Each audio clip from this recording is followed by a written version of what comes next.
ಕರೆ ಬಂದಿದ್ದು ಈ ಡೆವಿಲ್ ಚಿತ್ರಕ್ಕೆ.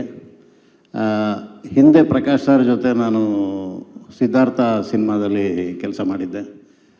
ನನಗೆ ಆ ಸಿನಿಮಾದಲ್ಲಿ ಕೆಲಸ ಮಾಡಿದಾಗಲೂ ಮತ್ತು ಈ ಸಿನಿಮಾದಲ್ಲಿ ಕೆಲಸ ಮಾಡಿದಾಗಲೂ ಸಮಾನವಾದ ಒಂದು ಅನುಭವ ಏನು ಅಂದರೆ, ಸೆಟ್ಟು ತುಂಬ ಕೂಲಾಗಿರುತ್ತೆ, ಭಾಳ ಸಮಚಿತ್ತದಿಂದ ಇರುತ್ತೆ.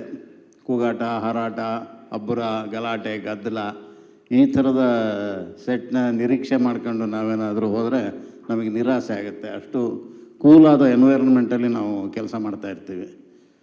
ಎರಡು ಥರದ ನಿರ್ದೇಶಕರುಗಳಿರ್ತಾರೆ.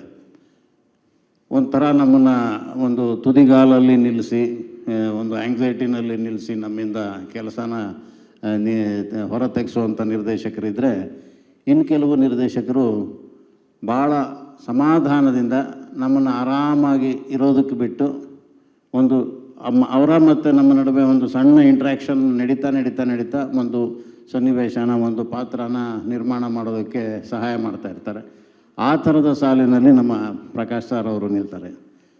ಹಾಗೆ ಭಾಳ ಪ್ರೊಫೆಷನಲ್ ಆದಂಥ ಅಪ್ರೋಚು ಅವ್ರ ಜೊತೆಗೆ ಇರುತ್ತೆ.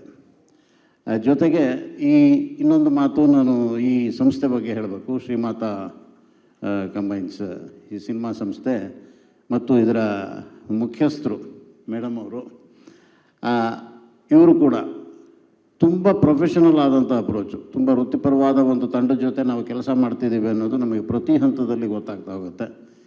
ಭಾಳ ಒಂಥರ ಕ್ಯಾಸ್ ಆದಂಥ ವಾತಾವರಣ ಇರೋದಿಲ್ಲ. ಒಂದು ಎಲ್ಲವೂ ಪ್ಲ್ಯಾನ್ಡ್ ಆಗಿರುತ್ತೆ. ಆ ಪ್ಲ್ಯಾನ್ ಪ್ರಕಾರ ಎಲ್ಲವೂ ನಡೀತಾ ಇರುತ್ತೆ. ಎಷ್ಟೇ ಸವಾಲುಗಳು ಬಂದರೂ ಅದನ್ನು ಕೂಲಾಗಿ ಹ್ಯಾಂಡಲ್ ಮಾಡ್ತಾರೆ. ಅದು ಈ ಸಂಸ್ಥೆಯ ಮತ್ತು ನಿರ್ದೇಶಕರ ಮತ್ತು ನಿರ್ಮಾಪಕರ ಗುಣ. ಇದಿಷ್ಟೇ ನಾವು ಒಂದು ಸಿನಿಮಾದ ವಾತಾವರಣ ಚೆನ್ನಾಗಿರೋದಕ್ಕೆ ಸಾಧ್ಯ ಆಗುತ್ತಾ ಅಂದರೆ ಸಾಧ್ಯ ಆಗೋದಿಲ್ಲ. ಕಲಾವಿದರು ಕೂಡ ಅಷ್ಟೇ ಕೂಲಾಗಿರುವಂಥವ್ರು ಆಗಿರಬೇಕಾಗತ್ತೆ. ಅದರಲ್ಲಿ ನಮ್ಮ ದರ್ಶನ್ ಸರ್ ಅವರು ಎಷ್ಟು ಕೂಲಾಗಿ ಕೆಲಸ ಮಾಡ್ತಾ ಇರ್ತಾರೆ ಅಂದರೆ, ಅವರು ಕ್ಯಾರವಾನಿಂದ ಇಳಿದು ಬರಬೇಕಾದ್ರೇ ಆ ಸನ್ನಿವೇಶಕ್ಕೆ ತಯಾರಾಗಿ ಬಂದಿರ್ತಾರೆ, ಆ ಶಾರ್ಟ್ಸ್ಗೆ ರೆಡಿಯಾಗಿ ಬಂದಿರ್ತಾರೆ. ರೆಡಿಯಾಗಿ ಬಂದು ಅದನ್ನು ಎಕ್ಸಿಕ್ಯೂಟ್ ಮಾಡ್ತಾ ಹೋಗ್ತಾ ಇರ್ತಾರೆ. ಬಿಟ್ಟರೆ ಅವರು ಬೇರೆ ಥರದ ಯಾವ ಅಡೆತಡೆಗಳನ್ನು ಕ್ರಿಯೇಟ್ ಮಾಡೋದಿಲ್ಲ. ಹಾಗೆ ಜೊತೆಲಿರುವ ಆ್ಯಕ್ಟ್ರುಗಳು ಹೊಸಬರಾಗಿರಲಿ, ಹಳಬರಾಗಿರಲಿ, ಅವ್ರಿಗಿಂತ ಹಿರಿಯರಾಗಿರಲಿ, ಎಲ್ಲರ ಜೊತೆಗೂ ಆ ಸನ್ನಿವೇಶ ಕಟ್ಟೋದ್ರ ಕಡೆಗೆ ಅಷ್ಟೇ ಅವರ ಗಮನ ಇರುತ್ತೆ. ಆ ಥರದ ಒಂದು ವೃತ್ತಿಪರತೆಯನ್ನು ಮೈಗೂಡಿಸ್ಕೊಂಡಿರುವಂತಹ ಒಬ್ಬ ಮಹತ್ವದ ನಟ ನಮ್ಮ ದರ್ಶನ್ ಸರ್ ಅವರು.